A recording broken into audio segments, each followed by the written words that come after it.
drink it in, drink it in, drink it in, man. It is picked up by the Lions, coming back right side 25, picks up a block at the 30, to the 40. Drink it in, drink it in. Drink it in, drink it in, drink it in, man. Rolls to the right, Stafford throws deep, got a man out there, Enzo, caught, touchdown, Detroit Lions, Marvin Jones!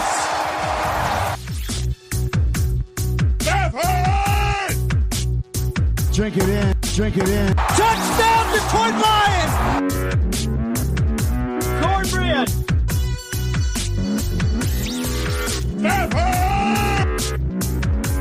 Drink it in, drink it in, drink it in, man. Detroit Koolaid drinkers, or as Grifka likes to say on his solo shows, welcome to the Detroit Koolaid, everybody.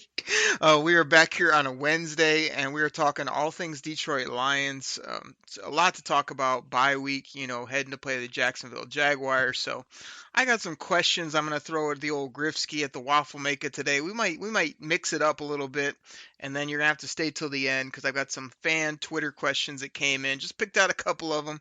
We're going to throw them at Grifka and see what he's got today. So hopefully he's got something better than what he normally brings each week, but I got to introduce the man. Grifka, how you doing, buddy? Oh, man, it's nice to be back talking to you. So I'm doing good.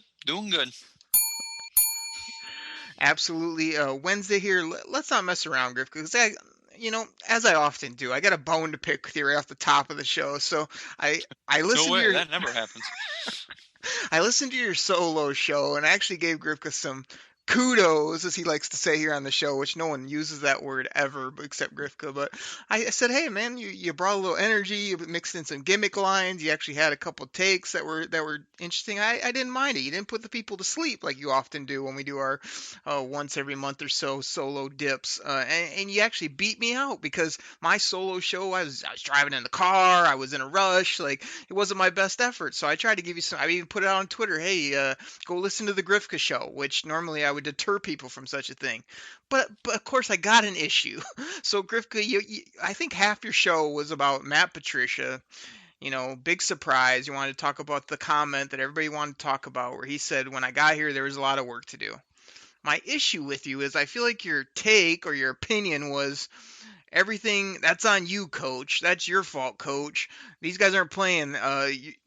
It's your problem, coach. I don't think you ever got to the crux of what he was trying to say with we got a lot of work to do, what he meant. And you're not the only one. There's a lot of people out there that got this wrong. They're totally off base about it. Give me a little bit more what you thought about that comment, and then I'm probably going to tear you up about what it really meant. Go ahead. Okay. Well, kind of like I stated in the show, I mean, when he got here, he got a lot of work to do. So he saw who was on the team, and it didn't fit the mold of what he liked either in defense, offense, personnel, stuff that wise. So he thought, they got a lot of work to do to change the team into his image, what he wants on the team. And that's generally what a coach will do. And it happens all the time. I mean, we say it with when a GM is fired, they're going to generally fire the head coach because they want their guy. So when Matt Patricia came in, he wanted, guys that fit his mold of defense, maybe the way he wants to run an offense, something like that. So he thought to himself, we got a lot of work to do, which we've been doing the podcast for how long? We always thought this team had talent. So for him to say that, I think the talent was here, and this one meant he built this team in what he likes. And we talk about it all the time. The big oafish, slow linebackers, because that's what he likes. The lack of pass rush. He doesn't find it as necessary as some teams put as much weight into having, quick, fast, small defensive ends or something like that, which that's what he doesn't, talk about. We've talked about it with other people on the show that he doesn't put a whole lot of stock into that, even though we question how come, we can't get to the quarterback. Maybe he doesn't find it necessary. So yeah, that's on him building this team, him and Bob Quinn, because they're supposed to be, on the same page with that. So that's what I took the comment as. There's a lot of work to do, that he wanted to build this team in his image, because as you always state, Jim Caldwell, it was the Caldwell Country Club, and he doesn't run a country club type team. All right. Well, I think I remember hearing you, and I've heard a lot of other people say it, where they wanted to take that as, again, they just are remembering Jim Caldwell of like this glorious time. Yeah, our records were good. Yeah, we went to the playoffs a couple times. But everybody knows that at the end of that, stint, everybody knew that Caldwell made a bunch of in-game gaffes and that he was not the guy. Yet everybody wants to act like, oh, they should have just come in and they had a ready-made team. Like, I remember having the podcast with you and Hughes, one of our first shows ever. Might have been the first combo show here on the Detroit Koolaid Cast when Patricia just came in and you guys were like, oh, he's got to win 10 games. And I was just like, this guy's gonna like need time to get himself set up, and he's a first time head coach, and we might be a struggle to some degree. And everybody thought it was just, oh, you're gonna get over the hump. He's ready made to do this thing. 9-7 isn't good. How many times I had to hear that? 9-7 isn't good enough, right? That's what was said. But when Matt Patricia says there's a lot of work to do when I got here, I'm sorry to tell all you people, but the reason I say the Detroit Lions Country Club is because I guarantee you Matt Patricia came in here after winning Super Bowls, after being to the playoffs every year, basically, after winning divisions every year. He came in here, and it wasn't even so much about what was on the football field. It was like, what is wrong with this facility at Allen Park? What's wrong with the weight room? What are these guys eating? Like, are they training properly? Like, all these crazy things that he just looked at and was like, just it was shock to him about like what are they doing here compared to where he came from. So when he says he had a lot of work to do, it means he had to try to reshape the organization into a winning organization behind the scenes. And the problem that everybody has, all the fans and everybody has, is all they want are W's on Sundays. Like, yes, I want wins, but I also want like a winning team for years to come. And of course, when you just look at 3 wins, even despite all the injuries and not having our quarterback, yeah, you can dumb it down like that. But what he was saying is I had to basically start from scratch to get this organization, everything behind the scenes where he knows it to be to win at a high level, as well as the roster, as well as the scheme, as well as certain aspects. And like the only things that fans and everybody sees on the surface is they just look at the records. They just say, oh, our defense can't coach anybody. But that's not what he was saying. He wasn't saying I had a lot of work to do, meaning like the team and certain things were in shambles. It was much more about all the things that nobody pays attention to. And I mean, I don't know how to break it down any farther than say, yes, everybody wants W's. That is like almost, that's basically the most important. But even when you're winning 9 games with Jim Caldwell, if the organization as just a structure, as a team, like I said, I just want to use that word organization, is a mess, the 9 wins, the 8 wins, the 10 wins, the 12 wins, it's not going to sustain over a long haul. So I think he was trying to build something much longer term. And because he hasn't got the W's, and because it hasn't looked the way he wanted to look or the way it looked in New England, he's pretty much on his way out to some degree. But the lot of work to do wasn't, oh, Jim Caldwell wasn't a good coach, wasn't, oh, this team doesn't have talent, wasn't, oh, I came into just an absolute mess of a situation, because Jim Caldwell had it on point when it came to culture and the players respect, probably the players respect, because he ran such an easygoing, way of doing things. Of course, they're going to be happy. It's like when the assistant, teacher comes in and puts on a movie, everybody's happy, but you're not learning anything. You're not getting better.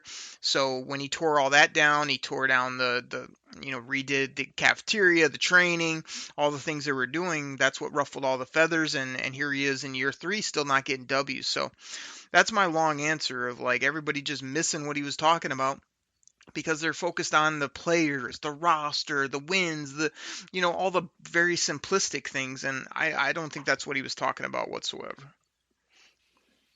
So you said he came in and tore down, was wondering, how's his team training? What are they eating? He didn't like maybe the facilities. So yes, he was trying to build everything in his image the way he wanted it, the way him and Bob Quinn wanted it. So you're right. And the point, just like that's all stuff, me, you, fans, we don't see it. You're correct. I have to agree with you on that, Derek. But still, I've said it before, and I know you pick at me for it, but it's still, it's black and white. It's a win-loss summary.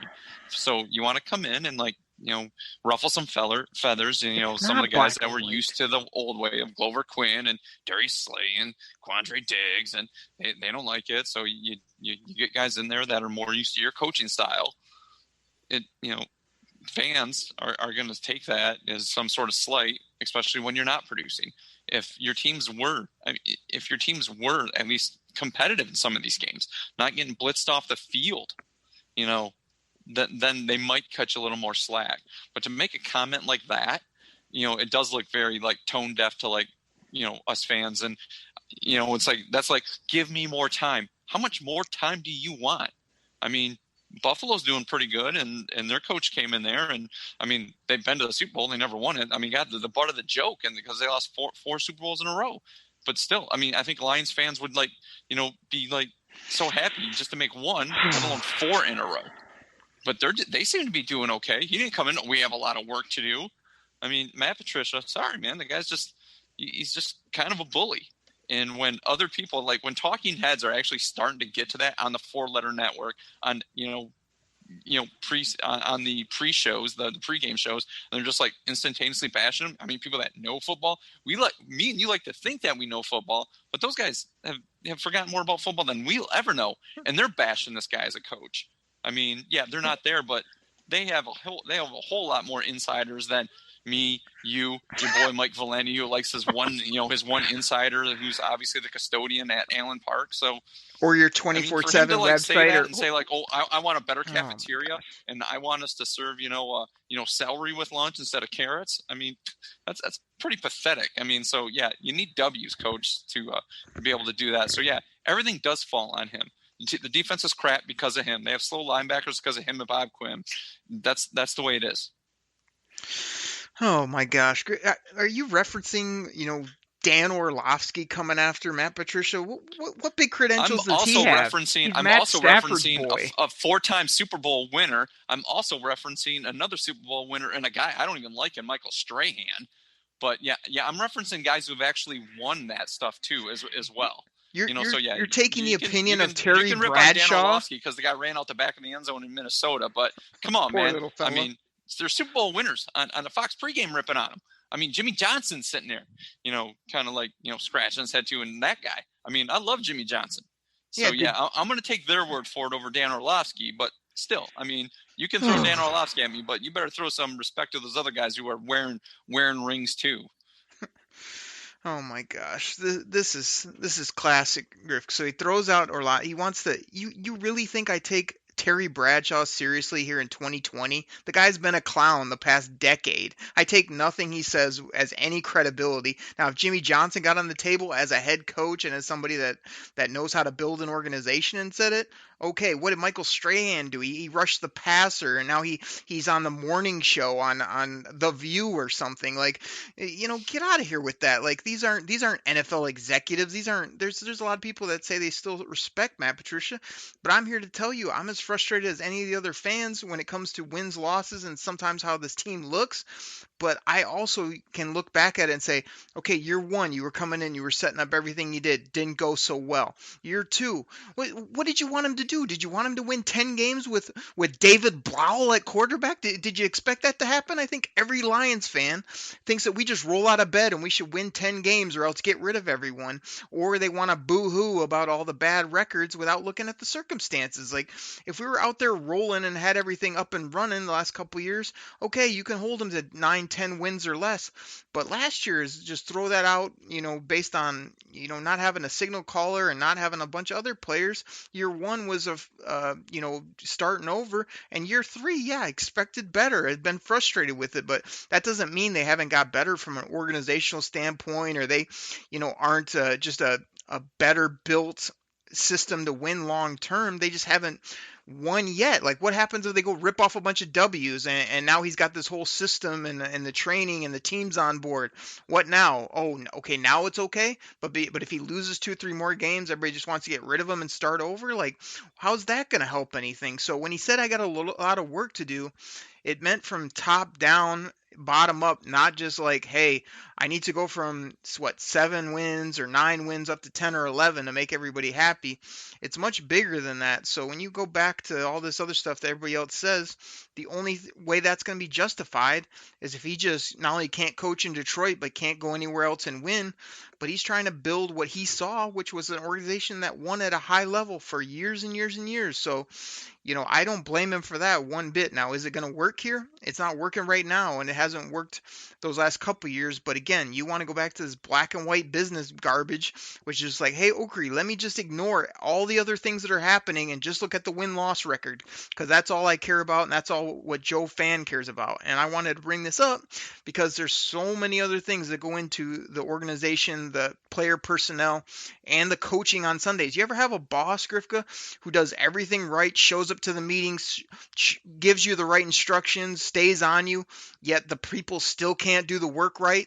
That's where we might be with Matt Patricia. He might be doing everything right from Monday to Saturday, and these guys can't show up and make plays on Sundays, and that could be the case too. So when you wanted to go on your solo about, oh, it's on you, coach. It's on you, coach. Coach, you're not good enough. You didn't get it right. Bob Quinn, you didn't do this.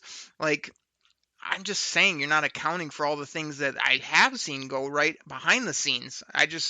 Every time they kick it off on Sunday, we're not getting the results that we want, and we're trying to figure out why. Is it because these guys got to go, or is it because they really only had about a year and a half of actual team building, because you got to scrap basically last year because of the Stafford injury and because of other factors? So that's what it is, man. I want to get that off the top, but a lot of work to do, in my opinion, means all the things that nobody pays attention to, and a lot of work to do to you and to others means, hey, that's a slap in the face because Caldwell won 9 games, so you didn't have much work to do, and you failed at every level because of the records only. That's what it is. Well, like you said, he came in and is building something that we don't see behind the scenes. Okay, I'm glad his conference rooms look really pretty and have nice overheads and nice chairs that people can sit up straight in. But if it's not translating to the field, yeah. But you're okay. Last year they lost their quarterback, and you said this year isn't really working out, dude. The guy's a defensive genius. His defenses are freaking horrible. I mean, come on. They played 4 football games. What if they go? I'm looking at the schedule right now. Dude, they played a lot more than 4 last year. And you don't blow that many double-digit leads when you're a defensive genius. And all this saying, like I mentioned it on the podcast, like none of the Bill Belichick, leaves off the tree have done anything in the pros. So that really more leads you to believe that it's actually Bill Belichick is the one that did everything, and all those other guys are just kind of, coat tailors is what they are. It's just like, oh, you touched Bill Belichick, something will rub off. Obviously not, because it hasn't worked for any of those guys. Right. So yeah, go change your weight room, go change your menu, go repave the parking lot, paint the building, feel good about where you work. But if it doesn't translate onto the field, it doesn't matter. And yes, it is still a business. It's still a win-loss sum is what it is. So that's what people see. It's no different than any business. I mean, you can have the greatest people working for you. You can have the nicest building, but if you're not turning a profit, somebody's going to have to go, and it's usually the higher ups. Said it before, you can't fire all the players. You can fire the coach. That was a disgraceful performance. Sorry, I didn't mean to hit Jim Moore there, but I did mean to give you one of these. I totally agree with that. Matt Patricia, that was a totally disgraceful performance. No, your solo show and this garbage you're spewing out right now is a disgraceful performance. Like you're just back to the same old rhetoric. You don't get it. I think more people are going to agree with me than the sunshines, lollipops like you got right there. Oh, he's such a nice guy. He told the guy to sit up straight in a meeting and tuck his shirt in. And 5 years ago he had a great call in the Super Bowl, but let's forget how he let Nick Foles come back and beat him in a Super Bowl. And then so. Yeah, okay. Nice job, Coach. Congratulations. 5 years ago in New England, you had a great call. This is classic waffle maker, everybody. This is Grifka just telling me that, it was all Bill Belichick, yet it's not Bill Belichick when he's getting ripped up by Nick Foles and everybody. Are you kidding me? He's the one who had the quote. Oh, I had a pretty good call in the Super Bowl 5 years ago. I think I had the greatest call. No, that's it. That's him pumping his own stats. That's me. Oh, Mr. Awesome. I had a great call 5 years ago. That don't mean crap to me. You've also got your butt kicked by, Nick Foles. So But you just said he didn't. He didn't do any of that. He just sits in the back of the corner, and Bill Belichick does everything. He didn't have anything to do with any of that winning in New England. That's what you just told me, and now you want to crush him because he didn't do something, or I don't know what you're talking about right now. He either was the defensive coordinator, was integral, or he wasn't. And if he was, and he did good, he can say he made a good call and his players made good calls, just like he can be called out on the carpet for certain things. Like, which one is it, man? And nobody's talking about the conference room and the paving. We're talking about how you win in the NFL at a high level, and who do you think's seeing it better?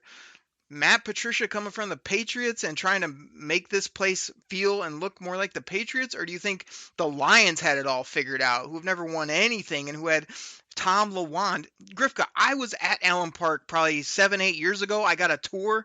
It was one of the worst inside facilities. It looked like a high school in there. There was not a thing on the wall. It looked like the worst place ever for players. Now when you see it, man, it's all decked out players. It looks like an actual NFL facility that players would want to come to and would want to be a part of. Like, that's the kind of stuff I'm talking about. They were Mickey Mouse before. They were cheap.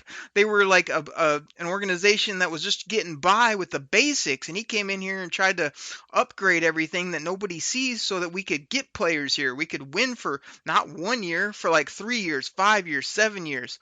And everybody wants to kick him out already. And I'm just saying, like, you might just blow up what you had for 3+ years in building for what? Some immediate results that you want next year, or that you thought, oh, the Lions should win every game on their schedule. We're 4 games in and they're 1-3. They could easily be 2-2. That's probably as best as you could have right now. Like, what were people expecting? 4-0 at this point? Like, I'm just here to tell you, they go rip off some W's, they get this thing turned around. Don't be surprised. Just like everybody wants to just rag on him all day, like that, oh, that lot of work to do. I mean, the guy didn't have anything to do. He should have showed up with his pencil and his beard and won 10 games every season. Like, what was there to do? We're the Detroit Lions. We haven't won a playoff game since the 50s. Like, there was a lot to do. And when you say that, it's not a slap in the face to anyone. It's the damn truth. There was a lot to do from top to bottom that had more to do with other things than even just players on the football field. And those guys have a lot to do with it too. That's why he broomed out guys. They brought in certain people. Did they miss? Of course. I'm sorry they can't get the draft perfect like you do every year, Grifka. But they're going to have some hits and misses. And this roster and this play on Sundays needs to get better. But it doesn't mean there aren't better things in the organization that can help us long term. And everybody just wants to blow it up, or just, it's your fault, coach. Well, is there a fact that maybe he's doing certain things right and he's just not getting those W's that you and the fan base cares about?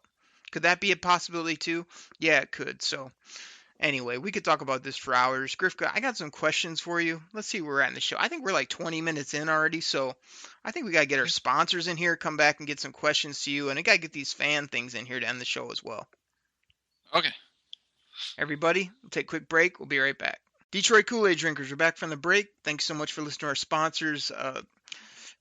You know how me and Griff could do. Like, I wanted just to call him out on one topic about his solo show about him and others not realizing what Matt Patricia was meant. Now we're 25 minutes in. We got to throw some more things at the old waffle maker, the old Griffsky here on the show. And we're going to have a loaded up show on Friday, too. Make sure you check that out. I mean, Griffka usually riles me up on a Friday. I'm sure this will be no different, but there's lots of good things to talk about. We'll preview the Jaguars game on Friday. So, Griffka, let me ask you this. The word consistency has been the word of the day for the Lions. I heard it from Matt Patricia. I heard it from Darrell Bevell. I also heard it from Corey Unling when I'm doing my normal listen to the coordinators, which I know you never do.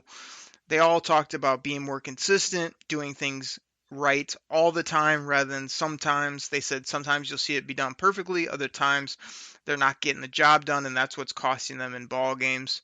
My question to you, do you buy it that consistency is one of the biggest things that this team hasn't done and needs to do to get it turned around? I think the only thing they're really consistent at right now is not playing well. So, yeah, they need to consistently play well to turn it around. I mean, if it's like a play here and there, the hard part is when they do need to make a play, they're not making it. So that must be what the coaches are talking about when it's breaking down. But like you mentioned it, talking about the New Orleans game where they just kind of needed one stop and they could have got off the field, and Jeff Okudah missed the play, where other times he had a pretty good game against the Cardinals, but he had a bad game against the Saints. And I think the other one as well, I mean, they had a couple spots to, get the ball back, but then was it Elvin Kamara just kind of danced off to one side to get the first down, where, other plays where the linebackers have been in a position to make that play, where they really needed to stop, they haven't been able to make it. So, yeah, the consistency's got to be the big thing as well. I mean, that's in any sport, to be successful, you got to do what you need to do consistently to, win games. Oh, Grifka, your little zinger that you tried about them not or being consistently at just being consistently not good or whatever you said. I mean, it absolutely does this. It drives me freaking bonkers. Grifka, it's not that they've been consistently bad. It's that they've been inconsistent, meaning like how many games we've been up this year, Grifka? What, every game?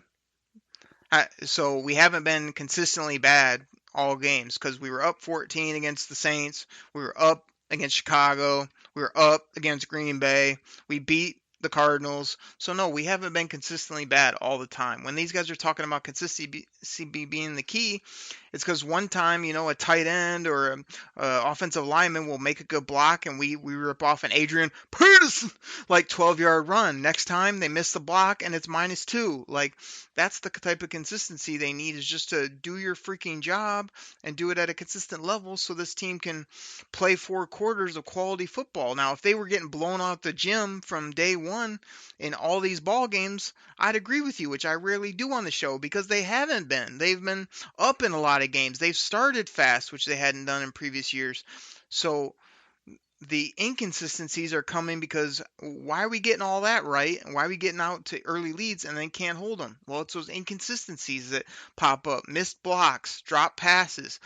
Jeff Okudah, as you mentioned, not being that half a step where he didn't get his hand out or he's not there. Everybody's riding this guy off as he's just some garbage corner, when I feel like he's just either a little inconsistent or just that half step slow. A lot of our cover guys, they're always there, but they're just a step or two slow, not getting their hand up, not in the offensive guys' hip pocket. They need to get all those type of inconsistencies cleaned up and make more plays consistently to win. So I know you tried to do a nice little zinger there, but I'm just here to tell you that's not what happened this year. We haven't been consistently bad for 4 quarters. The Lions haven't been consistently bad in all areas of the game. Now everybody wants to point at defense. Yeah, on Sundays we're sitting there going, why can't we get off the field on 3rd down? Why can't we make one play when we need it? Why can't we turn the football over consistently? I don't have all those answers for you, but I know when these guys talk about consistency, again, it goes back to that argument we had at the beginning of this show. What do you think the Patriots and what do you think winning organizations have? They show up and consistently hang their hat. I put it on Twitter.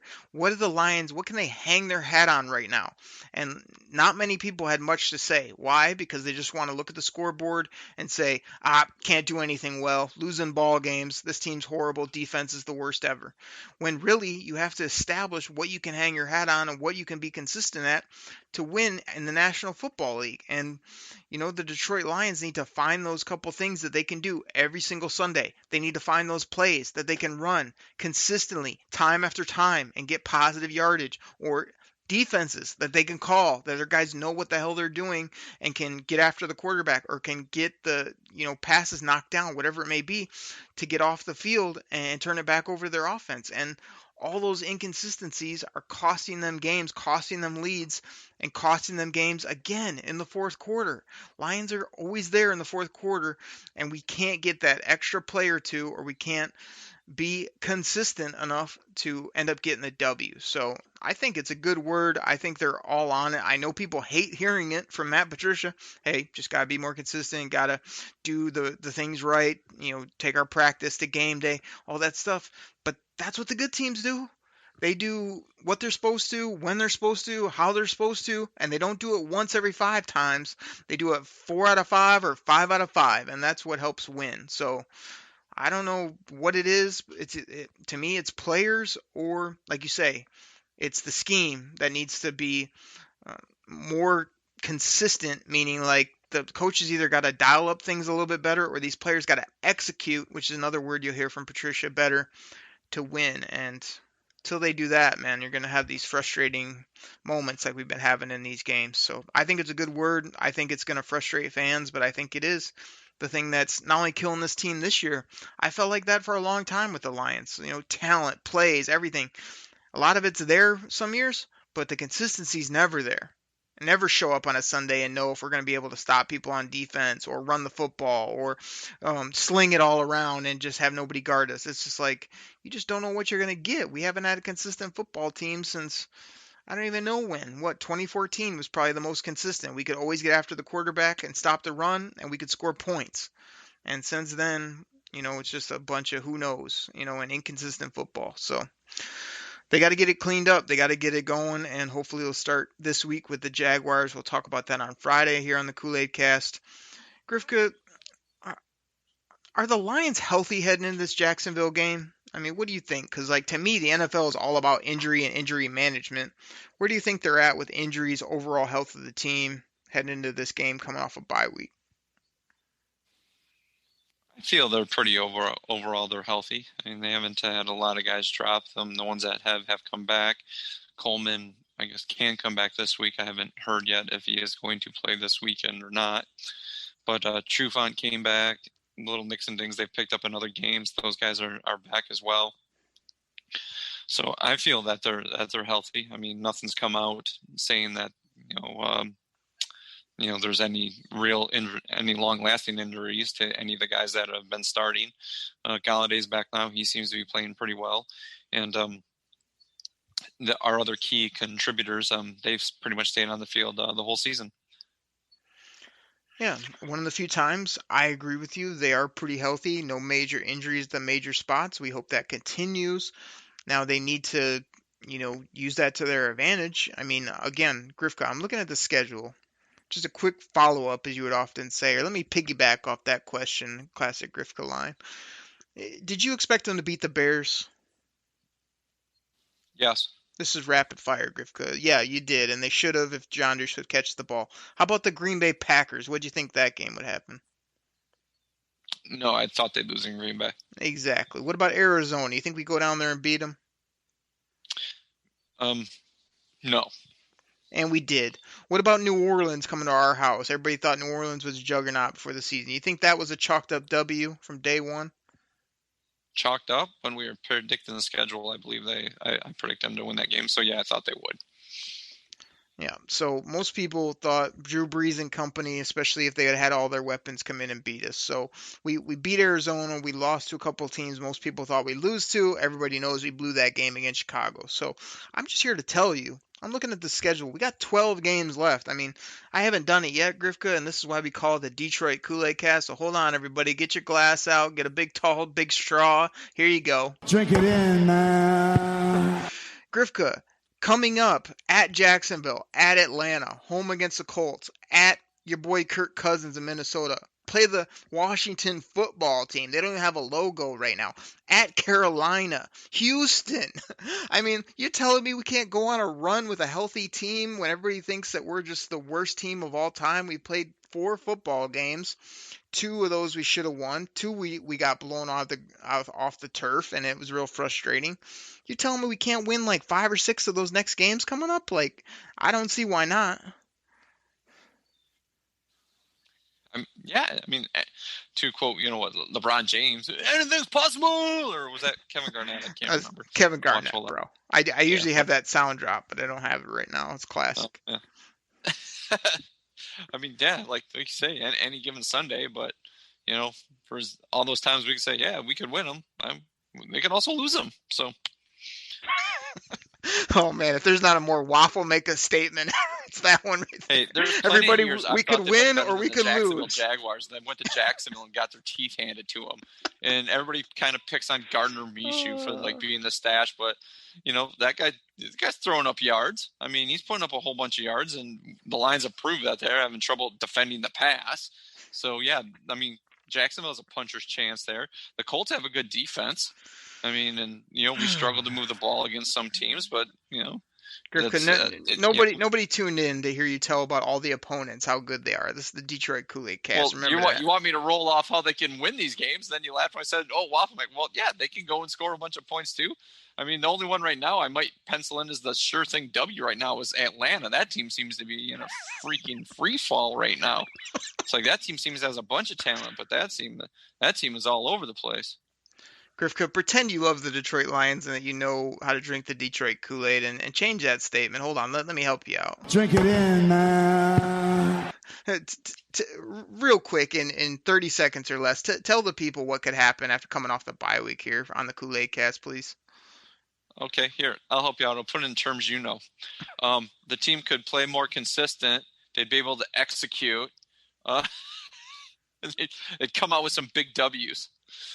There you go. That's what we're looking for. Grifka, is Austin Bryant even alive? Like, we drafted this guy 2 years ago, basically now. I've never seen him on a football field except for maybe a game or two at the end of last year where I didn't notice him. Like, this guy played at Clemson. He's supposed to be a big, physical, off the edge type rusher. I mean, what does he have that's keeping him out for months and months and months, and then he comes back for a couple practices and he's out for months and months and months again? Like, I don't understand what's going on with this guy. You hear nothing about him either. It's like he's just in an oasis. I don't know where Austin Bryant is. Like, what is the issue here? There's points I actually forget that guy's like still on the team or still part of the team, and people bring him like, oh yeah, that's right. When we're like previewing and saying this guy, it's just, when's this? We never say when's this guy coming back because I just forget he's on the team. I like, okay, he's out of sight, out of mind. So I don't know what his injury is. I remember it was in the draft. That's kind of one of the reasons why his stock fell a little bit. But I don't. Like a year and a half ago. He must be Mr. Glass or something. I don't get it. Well, you say you forgot about him, but I mean, note to Grifka, like, we need these players that we draft in the first 4 rounds to help our football team. So you might have forgot about him, but if he could come back and give us half of what he did at Clemson, he'd help this team. So that's why I'm bringing him up and why I want him to figure out whatever he's got wrong with him. Like, the guy's just missing. It's not even like a couple games, he comes back. It's just months and games and seasons that just go by without this guy getting on the football field. So anyway. All right, we'll keep this going. Grifka, we had some frustrating losses, 1 and 3. I mean, we kind of just hit on this, but I thought I'd just tee it up for you so you can depress all the people again. I mean, is this the end of the world, really? No, it's not the end of the world. I mean, of course they could improve and, find the magic and go off a run and start to believe in themselves. And, that's what happens sometimes. It sounds funny, but teams get rolling. They have like this certain sense of belief, and that they can't be stopped. It just seems like with the Lions, when stuff starts to go south, the guys on the sideline start to get this look like, oh, here we go again. And that can also happen. It can creep in. So doubt can creep in. But I want to call it the end of the world. Like you mentioned, like the teams that are coming up, those are all very winnable games for Detroit. And we all know Thanksgiving's always an automatic W. I like how you rip on that. So, yeah, this ain't the end of the world. Oh, my gosh. Yeah, everybody out there, drink that Detroit Kool-Aid. I mean, yeah, I don't know what we're going to get in Jacksonville. I don't know if we're going to get just run over again in the run game. I don't know if they're going to sling it around. Both teams are giving up like 35-plus points per game on both sides of the football when it comes to defense. So I'd expect some points to be scored. I mean, I don't know what to expect, but I know if they get this W, they can go to the ATL, which, again, you said is a mess. I still think has a lot of talent. So I don't know that's a very easy game. I think it's winnable, though. And then you look at some of those other teams I mentioned on the schedule, like, not only could they get it right, the Lions need to get it right because this has just been a mess, with everybody just wanting to blow it up, start. Oh yeah, that's going to be a real fun 2 years worth of shows we're going to have, Grifka, when we start over from scratch again and we get a new quarter. But it's just like, yeah, hope springs eternal at that point. But I think people have this ridiculous thought that in 1 year or so we'll be completely turned around because it happened 1 or 2 other times, which I think you mentioned earlier on this show. Other people always bring up the 2 times or 3 times that it actually worked rather than every other time where people try to blow it up with a new hot coach and a new young quarterback and it doesn't work. So this isn't the end of the world, people. There's 12 weeks left. That's 3 months left in this season. So they just need to get it together starting this week, and I think they can do so. Grifka, is Matt Patricia overthinking it? Is he making the game too complex for him and his players? What do you think? No, I don't think so. I go back to my show. I think it's a scheme and personnel. They just don't have as much talent as we think they do. I listened to the show where you named off the few guys you'd want to build around. I mean, that's 55 guys, and you had 6 guys that you thought the team could build around.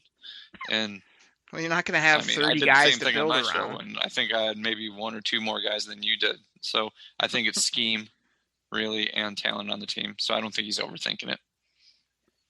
All right. Well, as normal on this show, everybody, I do think he's overthinking it. I think Matt Patricia, again, is too smart for his own good. I feel like he can draw it up on paper. I think he's an X and O's guy. He's also always thinking about the what ifs, or if they do this, I'll do this. Hey, this week we need to do this because they don't do this very well. Some of the good football teams just do what they do better than the other team does, and they know it, and they go in and do it, and the other team can't stop it.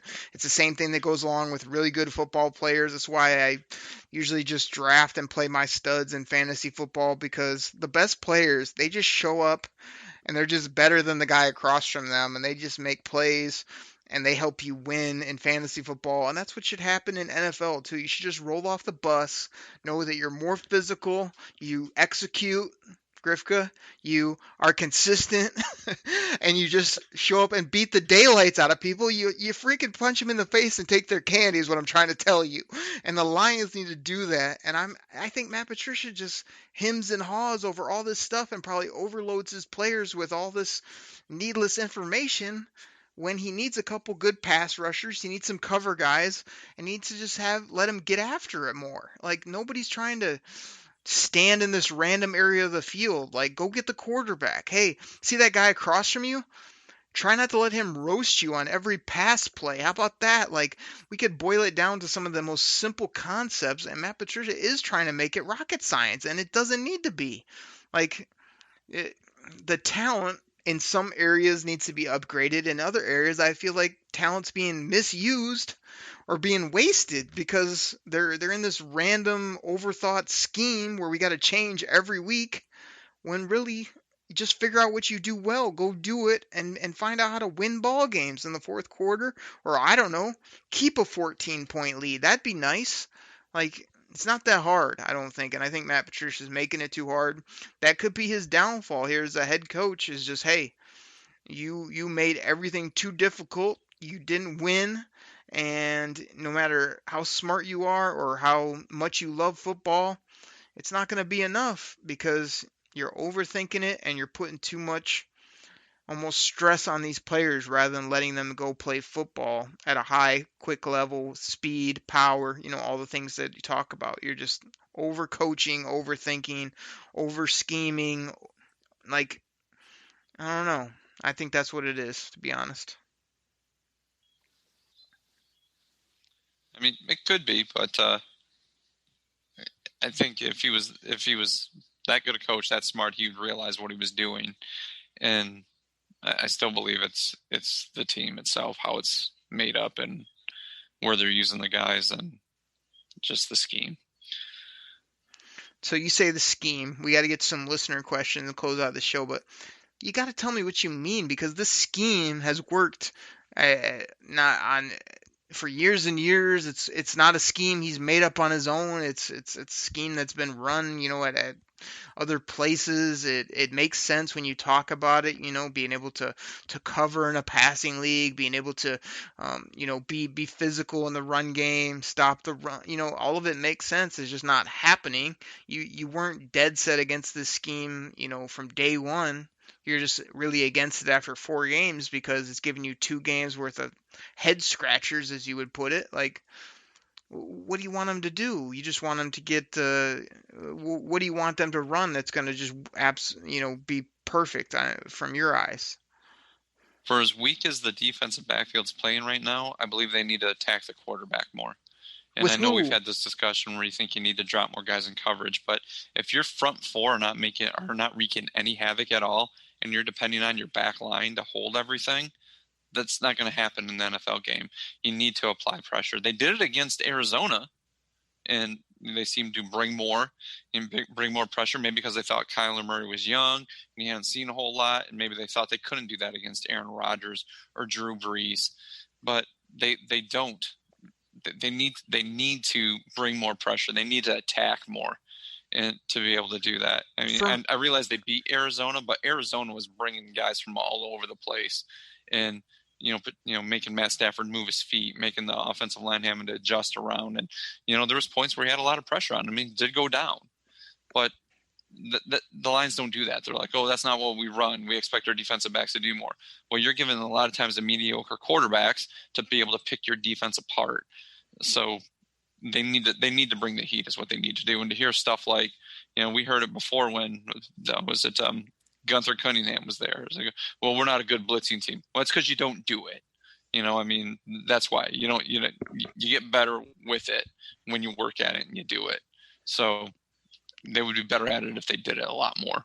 And they've, tried their, no blitzing, just rush for 3 years now. And that's still where quarterbacks have, all day to read a novel and then throw the pass, and something has to change. So yeah, that's the scheme. Well, who are they going to bring is what I want to know, because we didn't invest in any high-end pass rushers. You bag on our linebackers every day, and they've got some decent safeties, but they don't seem to know. They don't even bring them down in coverage, let alone blitz them off edges. So you just want to bring pressure without players that can do it. I mean, I would bring pressure if I had a freaky edge guy, or if I had a linebacker that, had that type of ability, but the only guy that could do it is like a Julian Okwara. This guy hasn't shown us anything after seeming like a good draft value.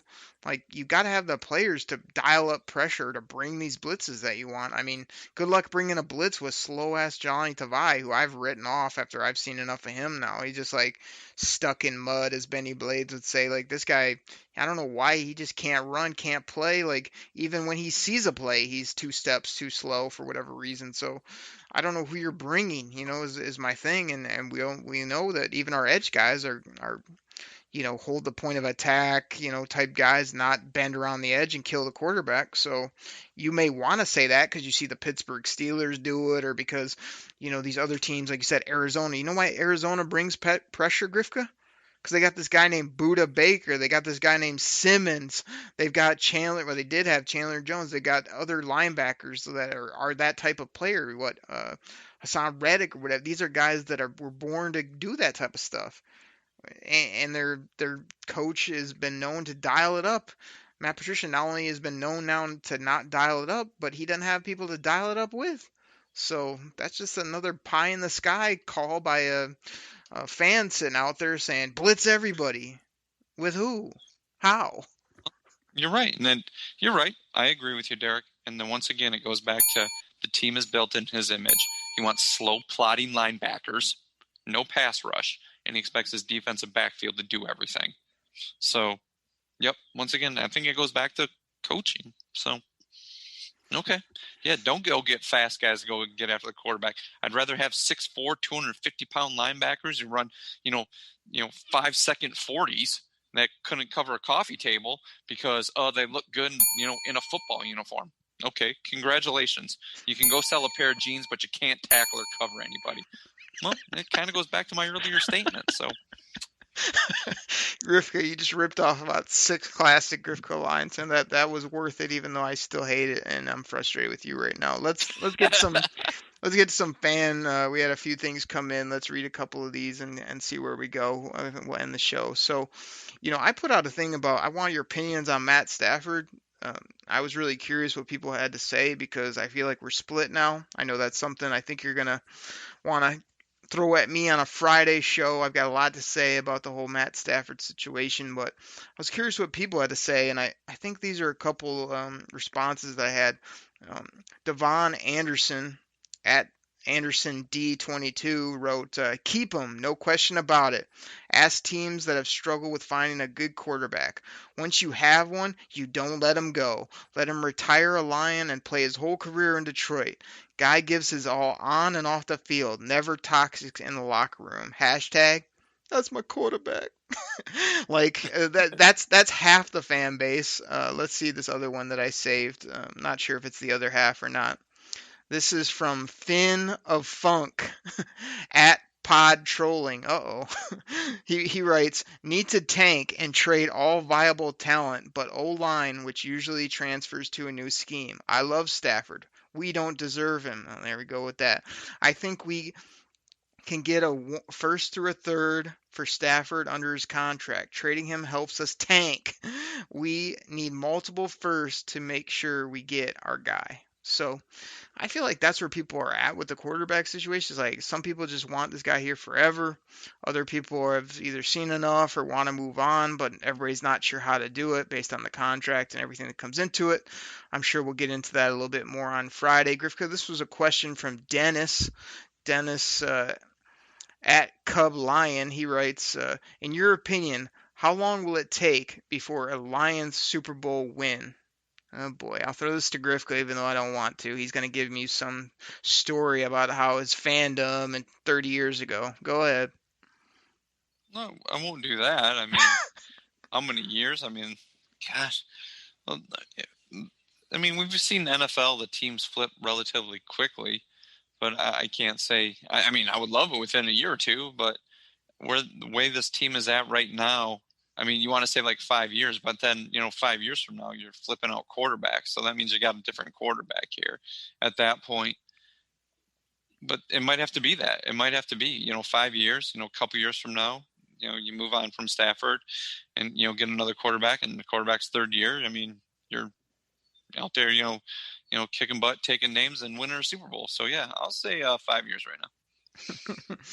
Yeah, I mean, it's a tough one just because of where they're at right now. I mean, again, I'm trying to drink that Detroit Koolaid, give some alternative stances, but most people are done with this regime, want to start over from scratch, want to move on from all the players and the quarterback. I mean, if you do that, yeah, you're 5+ years away. I had some discussion with people on Twitter. They want to tell me the Lions will never win, and it's because they haven't won, and it's because they quit on them a long time ago. And I said, yep. We'll see you at the parade with everybody else when you're like, oh, I knew this team would do it. I was hanging in there with them. I love this team. Yeah, you didn't love them for 30 years when they weren't winning, but now you're front row on Woodward Avenue. That's where they'll be. So I think it's just that beaten down mentality. I mean, when people say the Lions will never win just because they've never won, I think that's the most garbage comment ever. I think that, like you said, NFL is a who knows game. You could turn it around quick. You can also get it wrong, and struggle. So I think the Lions, right now are somewhat struggling, but I don't see why in the next, 3, 5, even 10 years, why they couldn't win a Super Bowl. And people say, well, it hasn't happened in 50. Well, you're right. It hasn't happened. But again, it goes back to my comment of that's not dictating the next 10 years. So they get the right regime in here. They get a signal caller that can have that leadership quality, make all the throws. It can be done. I think the Lions can get it done. So in my lifetime, I feel like there's no doubt that I'm going to see a Lions Super Bowl, and it just hasn't happened yet. And we don't know if there's a blue and silver lining right now or not. Most people think not, but we'll wait and see. And I still definitely have hope for this team both now and in the future. Let's I think finish the out. biggest thing is, Go ahead. The biggest thing is fans really need to get off to sell the team. That's not going to happen. So cut it out. For all the people, like, they haven't won in so many years. That's why they'll never win. It's the same ones going, sell the team. You've seen the t-shirts, sell the team. It's not going to happen. That Ford family's making money hand over fist. It's not going to happen. The only way that the team is going to get sold is if it gets left to somebody who doesn't want to run this organization at all, and they're like, I have no interest in this at all, and that's the only way this is ever going to get sold. So people like, oh, sell the team. It's not like selling a 75 Corvette. Okay, I just need the money, I want to get rid of it. No, it's just it's not going to happen. So I wish people would just get over that. Griffith, do you think selling the team's not going to happen? I'm just curious. Yeah, that's not going to happen. Like I'll do a real quick take on that. Yeah, they're not going to sell the team. You know, that all the reasons are obvious, but the thing I will say is that I don't know if I see things changing the way they need to change under, you know, what, at Sheila Ford Hamp on Twitter or whatever account we made up for her a few shows back in the day. Because like, how is she going to be so different when she's just the daughter of a mother of a father? Like, you know, if we have little Grifsky on the Detroit Koolaid Cast in like 20 years, he's just going to say things like, he's not that great, or, oh, you know, so-and-so sucks. Like, he's going to do the same things you did because that's what people do. You know what I mean? Like, I don't see any drastic changes. So I do think the ownership is a major issue. And people will say, well, they pay players. Yeah, they pay players, and they have finally upgraded the stadium, facilities, all things I've somewhat hit on early in this show. But what they haven't done is, I guarantee you there's a bunch of Ford politics behind the scenes about, you always hear, oh, they got to get the Fords to rubber stamp that decision, or, you know, the Fords wanted so-and-so. I guarantee you there's lots of red tape, as I like to call it, which always messes with good companies, good teams, good organizations, where you got a couple knuckleheads there that you got to run everything by, or that don't know what they're doing, that want to get in the way of all the good business that needs to get done. And I feel like that's definitely a Ford ownership issue, where people think they're aloof, but I think they're probably more in the way than anything when it comes to certain things, when really I just want to come on here and do my Martha Ford voice where she says, where's the check so I'll sign it? Okay, do you need any more money? That's all I want Martha or Sheila, whoever, to do, is just sign checks, let football people do what they do, and stay out of the way, because you know nothing about football, you know nothing about winning, and you don't know anything about what it takes to be a winner or to be successful. You've had everything handed to you.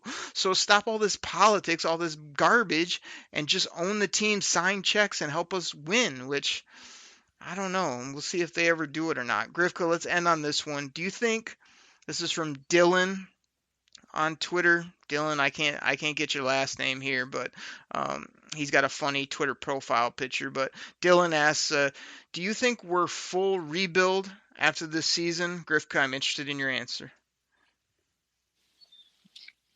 After this season, a full rebuild. I'm going to go out on a limb and say yes. Because it's just one of those things I just don't see the team turning around, and it might be one of those things where they always say, if you listen to the fans, you're going to be sitting with them. And I think that's one thing that seems like the Fords do now, is that they listen to the fans. So no matter what you say about keeping Matt Pat, you like the direction he's taking stuff. If he doesn't produce, it's just they're going to get rid of him, and it goes back into another rebuild mode.